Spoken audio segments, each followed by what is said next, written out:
attempting to survive pro mode for 3 minutes in Taxi Chaos was perhaps the hardest and most annoying trophy in the game to unlock. And I know what you're thinking, 3 minutes doesn't really sound like much for this easy, crazy taxi rip-off game, but trust me, trying to do this in pro mode, a difficulty which removes all of the GPS arrow indicators that would normally guide you to a customer's drop-off point, leaving it entirely up to the player and their knowledge of the virtual city's layout and the location of all the landmarks that people will be dropped off at, becomes a bit of a nightmare.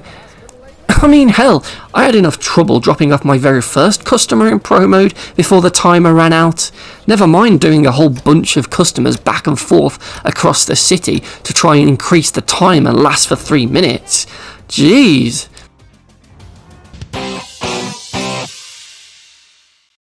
But honestly, the key to unlocking this trophy really is actual knowledge of this city and all of its shortcuts, all of the rooftop jumps, as well as knowledge of all of the key landmarks that the customers go to, and also the fastest ways to get to them from any point of the city.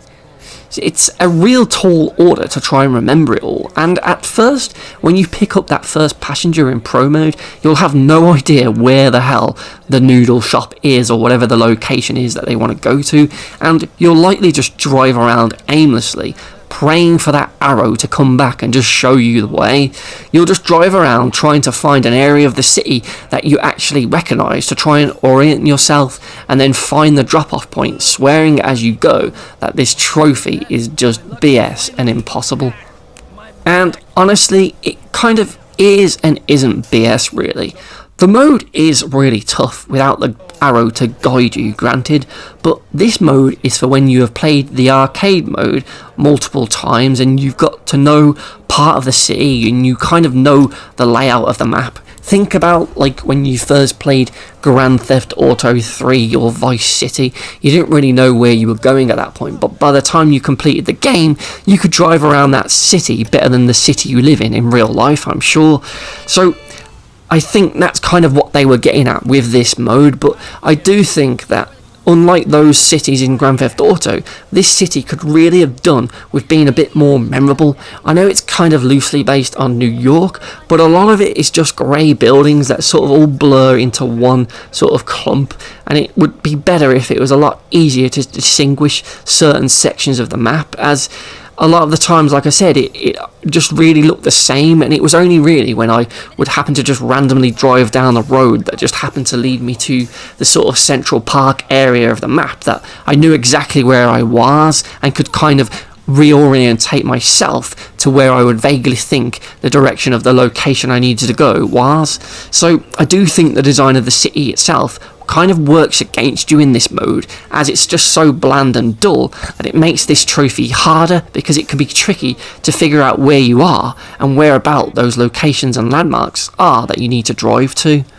Likewise, the locations that they give you don't really help either, because the person who jumps into your taxi will say the location of where they want to go, and then you'll have this little picture of the location in sort of the bottom left corner of the screen, but it's so zoomed in on every single location that you can't really make out what the building looks like. I mean, there's one for the NYC hospital, and you can barely fucking see the building, so it just doesn't really help you go, oh, okay, I remember what that building looks like. It's that one with, like, you know, the pointy roof or a giant bell on the front of the door, you know, something memorable so you can see, yes, I remember going to that location on my arcade runs, it's over here. You don't really get that because you can't really see a good enough preview of that location or even the surrounding area that it's in.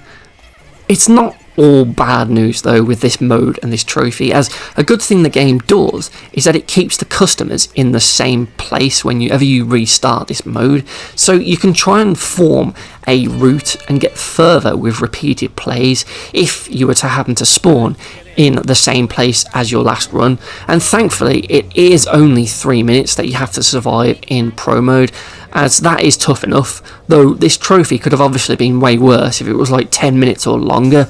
Though you do need to be careful with who you pick up and look at the colour coded icons, because if you were to pick up someone that's a bit too far away, you may end up wasting more time to get them there than you actually gain from dropping them off. So I found it better to go with the ones that are shorter distances, but the ones that give you more time, like the ones with the green clocks. Overall though, this was a really annoying trophy to get in an otherwise easy game. So for the deliberate lack of a GPS arrow and the fact that you have to memorise all of these bland locations in this bland city and try and do it all really quickly with the fastest car, because if you try it with the normal taxi you get by default, you're never going to be fast enough, the Mental Mapper trophy in Taxi Chaos deserves a BS rating of